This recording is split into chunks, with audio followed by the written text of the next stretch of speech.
ओम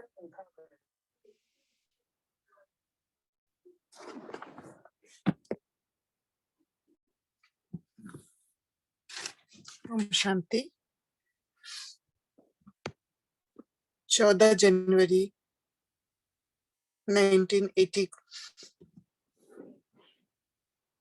का एक अभिव्यक्त वाणी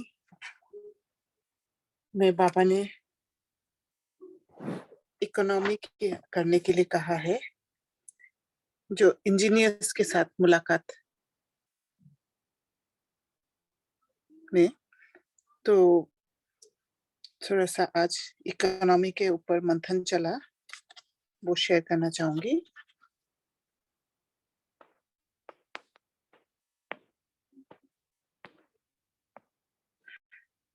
इकोनॉमी में 2 लॉज अप्लाई होते हैं, एक है law of demand and law of supply. तो जैसे डिमांड कौन करते हैं? डिमांड करते हैं कंज्यूमर। तो कंज्यूमर डिमांड करते हैं अकॉर्डिंग टू अफोर्डेबिलिटी, कितना वो अफोर्ड कर पाते हैं उसके हिसाब से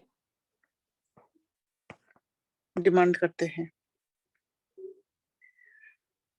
तो देखा गया है जब कोई भी चीज का प्राइस कम होता है तो क्वांटिटी इंक्रीज हो जाता है, डिमांड बढ़ जाता है। और अगर प्राइस हाई होता है तो क्वांटिटी लो, डिमांड लो हो जाता है। तो इसमें क्या है? इनवर्स रिलेशन है।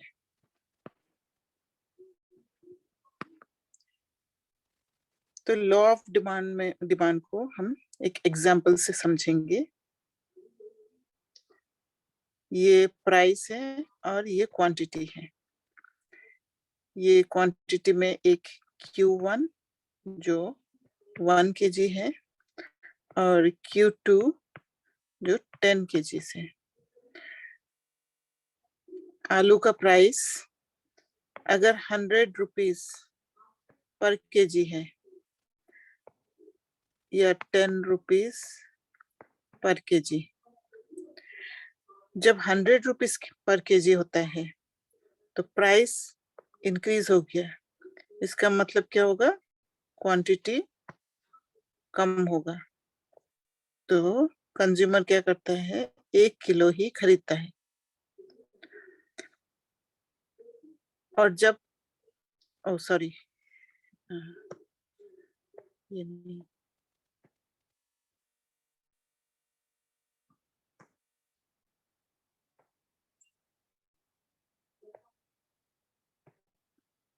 हाँ, तो प्राइस जब ज्यादा होता है 100 रुपीज तो क्वांटिटी कम खरीदते हैं।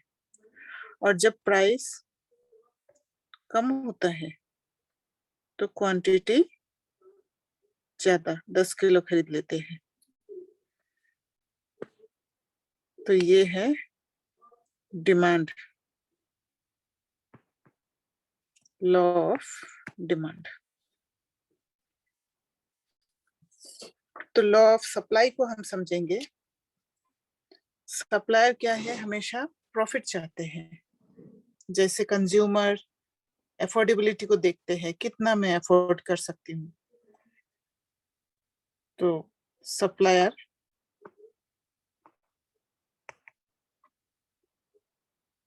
क्या देखते हैं? प्रॉफिट, कितना मेरा प्रॉफिट हो।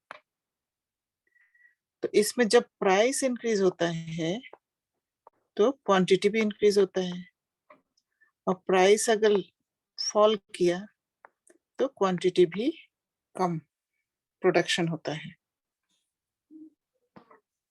तो इसको भी आलू का प्राइस के हिसाब से हम समझेंगे। ये प्राइस है, ये क्वांटिटी है।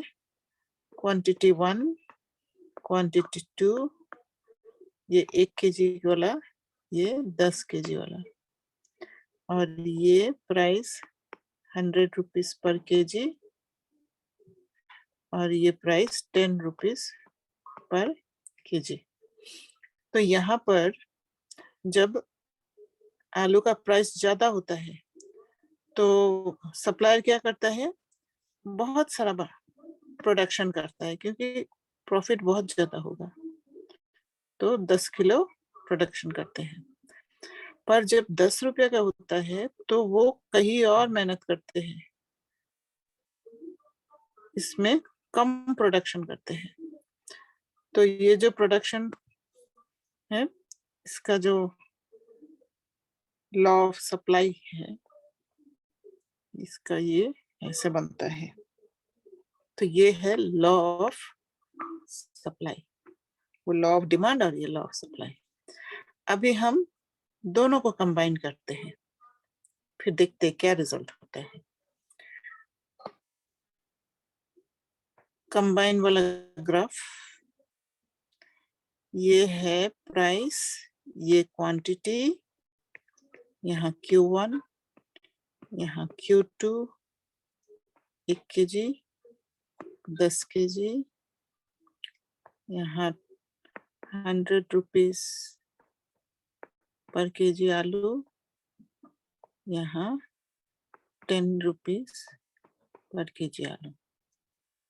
ठीक है, तो फिर यहाँ पर क्या होता है, कंज्यूमर क्या करते हैं, जब 100 रुपीज होते हैं तो कम खरीदते हैं, और जब 10 रुपीज होते हैं तो ज्यादा खरीदते हैं। ठीक है, और प्रोड्यूसर क्या करते हैं, जब 100 रुपीज होता है तो ज्यादा प्रोडक्शन करता है, और जब 10 रुपीज प्राइस कम होता है तो कम प्रोडक्शन करता है। तो ये ग्राफ कैसे हुआ, ये जाएगा, एक तो ये रेड वाला प्रोड्यूसर कंज्यूमर वाला ये ऐसे जाएगा, और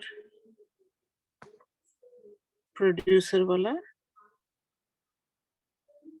ऐसे जाएगा। तो देखा गया है कि जब प्राइस ज्यादा होता है तो कंज्यूमर कम खरीदने के कारण यहाँ पर शॉर्टेज होता है, स्केर्सिटी होता है, और जहां स्केर्सिटी होता है, स्केर्सिटी क्या करते हैं, चॉइस कम होता है, चॉइसेस कम होने के कारण चॉइस कम कर देते हैं, चॉइस कम करके फिर उसको क्या करते हैं, इकोनॉमी की तरफ ले जाते हैं।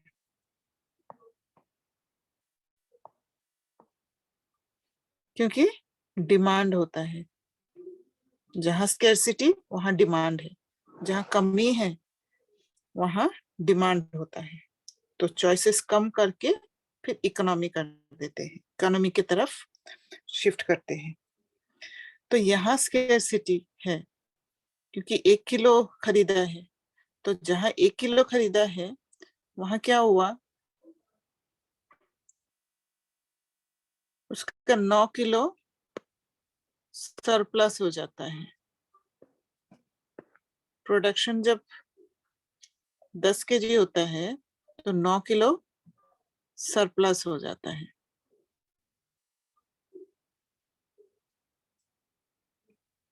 तो ये जब सरप्लस होता है तो यहाँ पर इम्बैलेंस दिखता है, तो इसलिए वो 9 किलो जो सरप्लस हो गया उसको बेचने के लिए वो क्या करता है, एज अपना जो प्रॉफिट थोड़ा कम कर लेता है,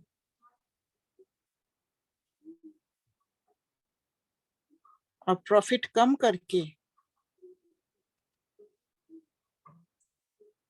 वो बेच देता है। जैसे सपोज यहाँ पर 50 रुपीज पर केजी में वो बेचा, तो उसने क्या किया, बेचा और ये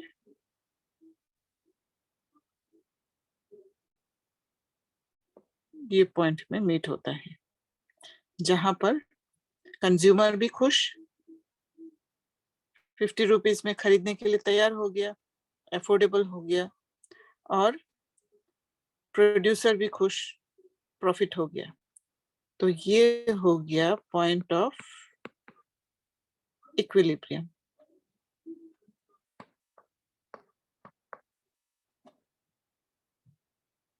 तो जब इकोनॉमी करते हैं, जैसे कंज्यूमर ने भी इकोनॉमी किया है और प्रोड्यूसर ने भी इकोनॉमी किया है, तब जाके पॉइंट ऑफ इक्विलिब्रियम में पहुंचा है।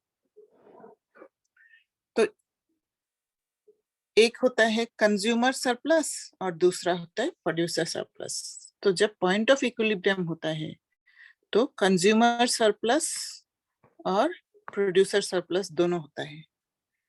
मतलब कंज्यूमर भी खुशी खुशी ₹50 में लिया है और प्रोड्यूसर भी खुशी खुशी ₹50 में बेचा है। तो इसी को कहते हैं मार्केट वेलबींग।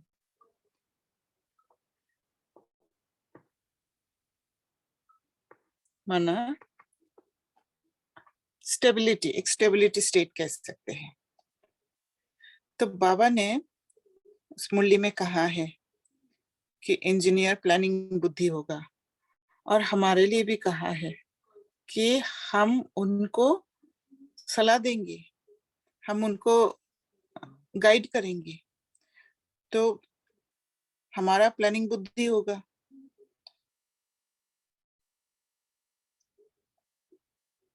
तो जैसे अभी ऐसे ऐसे कुछ आत्माएं हैं जिसके पावर कम है, तो वो आत्माओं में क्या होता है, डिमांड होता है। पावर, लो पावर वाले आत्मा क्या क्या होता है, डिमांड रहता है, क्योंकि वो बाबा के साथ कनेक्ट नहीं हो पा रहे। तो हाई पावर वाला आत्मा जो बाबा के साथ कनेक्टेड है, वो क्या करती है, इस डिमांड को फुलफिल करने की कोशिश करते हैं, जिसको जो चाहिए वो देना।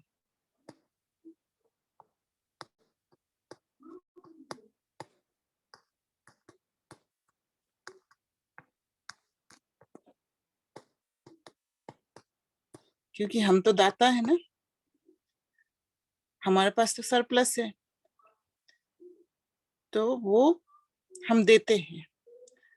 तो जब हम देते हैं वो आत्मा एलिवेट होता है, वो आत्मा अपलिफ्ट होता है, और अपलिफ्ट होके वो इक्विलिब्रियम स्टेट में पहुंचता है।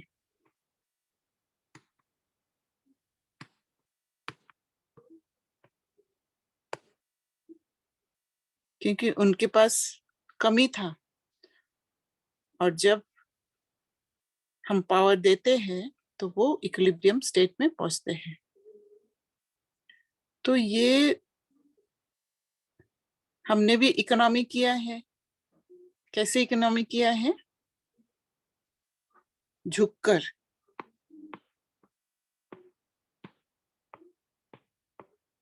हाजी का पार्ट बजाकर।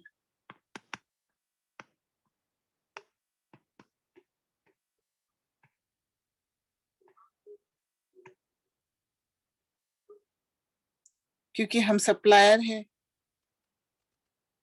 तो जो डिमांड कर रहे हैं उनको हम इस रूप में पावर दिया है और उनको अपलिफ्ट किया है।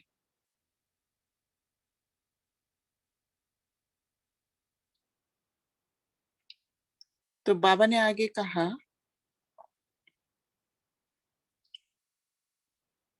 कि एक बूंद सैक्रिन ही काफी है, जिससे वो सबको पावर मिल जाता है, बहुत काम करती है। तो प्लान पावरफुल बनाओ। तो एक बूंद सैक्रिन जो है वो 1 drop saccharine one drop saccharine इतना पावरफुल कैसे होगा? जब हम इकोनॉमी करेंगे, हमारे बोल में, संकल्प में, एक्शन में, सब में जब हमारा व्यर्थ खत्म हो जाएगा और जितना बोलना होता है उतना बोलेंगे, तब ये वन ड्रॉप सैक्रिन जहां हम बोलेंगे वहां कंसंट्रेटेड होगा। जैसे एक ड्रॉप सैक्रिन क्या है?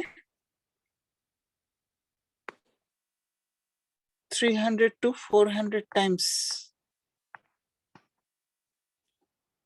स्वीट है शुगर से।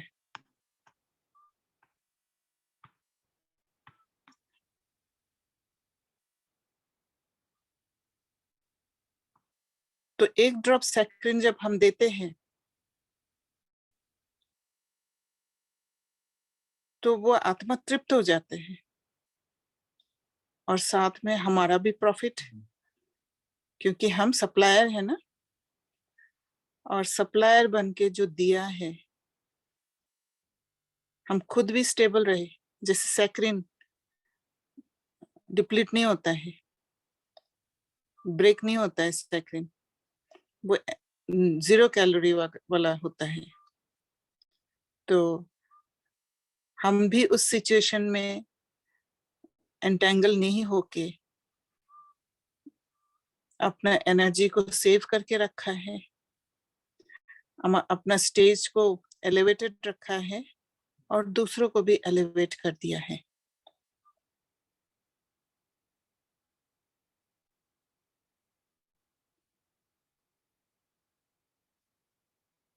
तो एक ड्रॉप सैक्रिन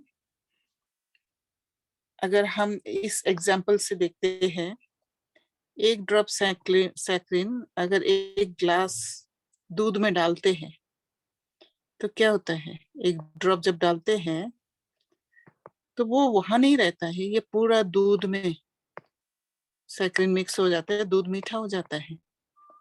तो वैसे ही जब हम एक जगह पे एक ड्रॉप सैक्रिन डालते हैं हमारा व्यवहार से, चलन से, तो वन, जैसे कहते हैं वन एक्ट ऑफ काइंडनेस, वो पूरा विश्व में इफेक्ट होता है। जैसे हमने जाना है मॉर्फिक रेजोनेंस,